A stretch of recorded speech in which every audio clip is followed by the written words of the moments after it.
The moment Michael Carter opened his front door and saw the homeless woman on his porch, again, something dark crossed his face. Not pity, not guilt, a smile. He turned to his stepson Daniel, standing just behind him in the hallway, and said the words that would change both their lives forever. "You know what? I have been trying to get rid of you for years. Today, God finally sent me a solution." Daniel stared at him. "What are you talking about?" Michael stepped aside and gestured toward the woman at the gate. Her worn shoes, her hollow cheeks. The old blanket draped over her shoulders like a shroud. "Her. You will marry her. By the end of this week." The street went silent. Neighbors who had been watching from their windows froze. Daniel's mouth opened. No sound came out. The woman at the gate did not flinch. She did not cry. She simply looked at Daniel with eyes that held something impossible to name, something ancient, steady, and completely unafraid. Michael laughed and called out to the street, "You keep begging at my gate, woman. Today I will give you something more valuable than money. I will give you a husband." And the awful thing was, he meant it. Within 72 hours, the paperwork was filed. Within the week, the marriage was done. The town thought Daniel's life was over. They were wrong. Because that woman standing at the gate, she was not who any of them thought she was. And what Michael Carter threw away that afternoon would soon become the very thing he'd spend the rest of his life trying to get back. Before we dive deeper, let us know in the comments where you are watching from. We'd love to hear from you. And if you are new here, click the subscribe button so you never miss any of our upcoming videos. To understand what happened next, you have to understand the two men who started this story. Michael Carter had built his empire the way certain men build everything, by stepping on whatever was softest beneath him. He'd married Daniel's mother, Claire, 15 years earlier, not for love, but for access to her late husband's real estate holdings. Claire had been kind, elegant, and trusting. She had believed Michael when he said he loved her. She had believed him when he said he'd always take care of her son. She died believing that. She died wrong. From the moment Claire's will was read and Michael realized she had left him the house but left Daniel the family name and a modest education fund, the warmth between them evaporated. Michael became polite in public and cold in private. He pruned Daniel slowly from the family business, project by project, meeting by meeting, until Daniel found himself unemployed at 25, living in the east wing of the house, dependent on a man who resented every breath he took. "You have no drive," Michael told him once over dinner, not even looking up from his plate. "Your father had no drive. That is why he died with debt. The apple does not fall far." "My father built 3 schools in this county," Daniel said quietly, "with borrowed money, with vision." Michael finally looked up. His eyes were flat. "Vision does not pay the bills, Daniel. Results do, and you have produced none." Daniel said nothing more. He never did. Not because he was weak, but because he understood something Michael never would, that some arguments are not worth winning. He was right about that too, just not in the way he expected. Grace, as the town called her, had appeared at the edge of the neighborhood about 3 months before the marriage. Nobody knew her real name. Nobody asked. She slept near the abandoned church of St. Celia, kept to herself, and occasionally appeared at doorsteps asking for food or water. Some households turned her away. A few gave bread. Michael's household, on her very first visit, gave her a lecture. "This is not a charity," Michael had said through the iron gate. "Move on, or I will call the authorities." She moved on, but she came back, again and again. Not aggressive, not pleading, just present, watching. Her eyes calm and sharp as still water over stone. The town pitied her. Some mocked her. Children pointed. Old women crossed themselves. Nobody noticed that she never begged from the same house twice unless she chose to. Nobody noticed that she seemed to know exactly how long to stay and when to leave. Nobody noticed that despite the worn clothes and the unwashed hair, her hands were smooth, her posture straight, and her gaze carried a weight that had nothing to do with hunger. Nobody, that is, except Daniel. He had passed her one morning on his walk back from the corner store, and on impulse, stopped. "Can I get you anything? There is a cafe around the block. They do a good breakfast." Grace looked at him for a long moment. "You do not have to do that." "I know," he said. "I want to." She studied his face, the way a person studies a document for forgeries. "Why?" "Because it is a cold morning and you look like you have not eaten. That is reason enough, is not it?" She said nothing for 3 seconds. Then, "Yes, I suppose it is." They walked to the cafe together. He paid for eggs and coffee. They barely spoke, but when she thanked him at the end and turned to leave, she paused once, looked back at him, and said, "You are not like him, the man in the house." "No," Daniel agreed, "I am not."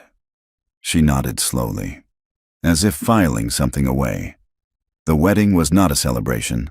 It was a transaction, cold, efficient, and publicly humiliating. Michael organized it with the cheerful malice of a man who had waited years for this moment. He invited people not to witness joy, but to witness Daniel's final degradation. The reception was held in the backyard. There was no music. There was wine. For Michael's guests. Daniel stood at the makeshift altar in a clean but borrowed suit. Grace appeared in a blue dress that someone had given her. No veil, no flowers.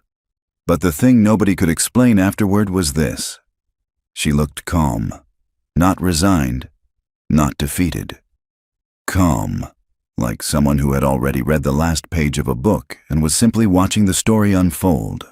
The officiant, a notary Michael had paid, rushed through the words. When he reached the part about objections, Michael raised his glass from across the yard and said loudly, "None here. Get on with it." Laughter, cruel and thin. Daniel did not look at the crowd. He looked at Grace. She was already looking at him. "Are you all right?" he whispered. "Are you?" she whispered back. He almost smiled. "Not really. Neither am I," she said. "But we will figure it out." The notary cleared his throat. They said their vows. Michael clinked his glass and turned back to his guests, already bored with the thing he had created. Michael had arranged for them to stay in a rental property he owned at the edge of town. A small, tired house with a leaking faucet and a broken porch light. His way of placing a punctuation mark on the humiliation. But something Michael had not planned for began to happen inside those walls. They talked. First carefully, then freely. They discovered that they were both readers, that they both preferred silence to small talk, that they had both loved people who died too soon and been disappointed by people who stayed too long. "What do you actually want?" Grace asked him one evening, about 2 weeks into the marriage, while they shared a meal he had cooked. "Not what Michael wants for you, not what the town expects. What do you want?" Daniel set down his fork. "To build something. Something that means something. A school, maybe. Community spaces." "I do not know." "Why schools?" "Because my father built 3 of them, and Michael spent 20 years pretending they did not exist. I want to continue something. Something good." Grace looked at her plate for a long moment. "That is a good answer," she said quietly. "What about you?" Daniel asked. "What do you actually want?" She was quiet for so long he thought she was not going to answer. Then, "To trust someone again. Completely. That is a big thing to want." "Yes," she said. "It is. If you are still watching up to now, type 'I am still here' in the comments section. This story is just getting started." It was 43 days into the marriage when Daniel found the box. He had not been looking for anything. A pipe had burst under the bathroom sink, and he had been scrambling for tools in the bedroom closet. The box was shoved beneath the bed. Old, metal, latched, but not locked. He almost left it. He did not. Inside was a photograph. A woman standing on a private airstrip beside a gleaming jet, laughing, one hand raised against the sun. Beside her, a man Daniel recognized immediately from every financial magazine he had ever flipped through. Richard Hale, founder of Hale Capital Group, one of the wealthiest men in America. The woman in the photo was Grace, younger, healthier, dressed in clothes that cost more than Daniel's entire education, but unmistakably, absolutely, Grace. He sat on the floor for a very long time. When she came home that evening and saw the box on the kitchen table, she stopped in the doorway. Neither of them spoke for a full minute. "How long have you known?" she finally asked. "A few hours." "Are you angry?" Daniel thought about it honestly. "I do not know yet. Tell me everything. Then I will tell you how I feel." She sat down across from him, and for the first time in 4 years, Grace told the truth. Her name was not Grace. It was Victoria Hale, formerly Victoria Osei, before her marriage to Richard. She had built the logistics arm of Hale Capital from a regional carrier into an international freight network valued at $300 million. When Richard died of a sudden cardiac event 4 years ago, she had inherited everything: the companies, the properties, the investments, the name. And then the vultures came. His family contested the will. His board questioned every decision I made. His friends, people who had been at our table every Friday for a decade, started calling lawyers instead of me. And I realized, she said, her voice dropping to near stillness, that every relationship I had was built around what I owned. Nobody actually knew me. They knew my resources. So you disappeared. I needed to find out if the person I thought I was still existed, without the title, without the accounts, without the protection of all of it. And you chose this town. I had a list. I spent 6 months in 7 different towns, testing people. She looked at him directly. Testing men specifically. Daniel went very still. The house with the iron gate was my 3rd visit to your street.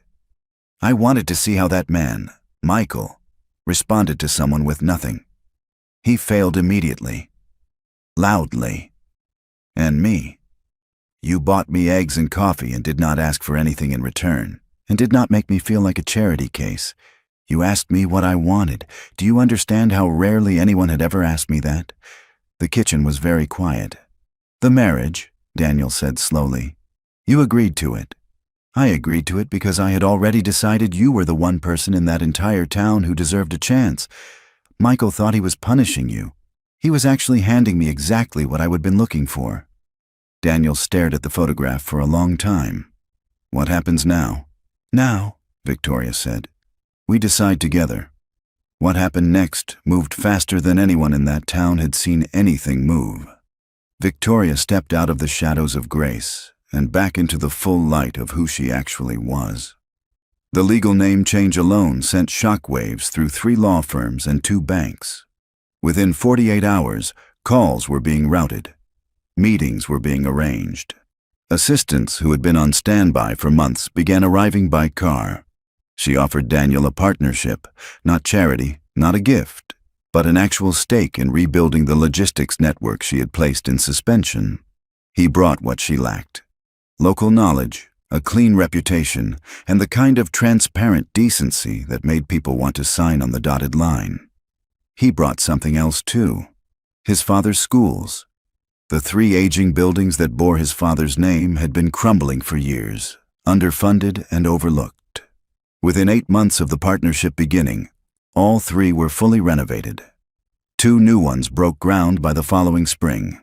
Michael Carter found out the way proud men always find out about their mistakes. Publicly, and too late to do anything about it. He saw the announcement in the regional business section. The photograph showed Daniel in a sharp suit standing beside a woman Michael did not immediately recognize. Then he read the name, Victoria Hale. He read it 3 times. Then he called his lawyer. "Is this the same woman?" he demanded. "Sir, according to public records, is this the same woman He could not finish the sentence. "Yes, sir, the same individual." The phone call lasted 4 more minutes. Michael did not remember any of it afterward. What followed was a particular kind of collapse. Not sudden, but surgical. The business community, which had long tolerated Michael's arrogance because of his wealth, began to quietly withdraw. His loans were called in. His credit lines tightened. 2 of his major contracts went to other firms, including, it turned out, the new Hale Carter Logistics Network. Former allies stopped returning his calls. Within 14 months of the wedding he had staged to humiliate his stepson, Michael Carter's empire had shrunk to less than a quarter of what it once was. He was not destitute, but he was diminished. And for a man built entirely on the perception of power, diminishment was its own kind of ruin. He came on a Sunday. Daniel was in the front garden of their new home, a modest but beautiful property overlooking a small lake, when he heard the gate. He looked up. Michael Carter stood at the entrance, older somehow, his suit slightly wrong for him now, like clothes borrowed from a larger life. He did not call out. He just stood there. Daniel set down his trowel, stood, walked slowly to the gate. They looked at each other through the iron bars. The same iron bars, Daniel thought distantly, that had once held him in and Grace out. "I need help," Michael said. Not quietly, not proudly, just flatly, like a man reading from a page he had rather not read. "The bank is calling in the last loan. If I do not have 40,000 by end of month, I lose the house." Daniel said nothing. "I know I have no right to ask." Still nothing. "I am asking anyway," Michael said, and his voice cracked, just slightly, at the end. "I am asking because I have nobody else. Because I spent 20 years building walls and burning bridges, and now there is no one left." A long silence settled between them like weather. Then Daniel said, "I will send the transfer Monday morning." Michael blinked. "That is it? That is it. You are not going to make me beg?" "No," Daniel said. "I am not you." Michael flinched. "But I want you to understand something," Daniel continued, his voice even, his eyes direct. "I am not doing this because you deserve it. I am doing it because my mother would have wanted me to, and because I refuse to let what you did to me turn me into someone I would not recognize." Michael stood at the gate for another moment. Then he nodded, once, and turned to leave. He stopped after 3 steps. "Daniel, yes, I was wrong about you, from the beginning. I was wrong." It was the truest thing Michael Carter had ever said. Daniel watched him walk away down the quiet Sunday street. Then he picked up his trowel and went back to his garden. The greatest mistake a person can make is judging someone's value by what they appear to own. Sometimes the person standing at your gate is carrying a blessing you cannot yet recognize. And sometimes the man you think you are throwing away is the very thing that would have saved you. If only you'd had the wisdom to see him clearly. If this story moved you, hit the like button and subscribe so you never miss our next story. Drop in the comments. Should Daniel have forgiven Michael? What would you have done? And do you believe people reveal their true character when they think no one important is watching? We read every comment,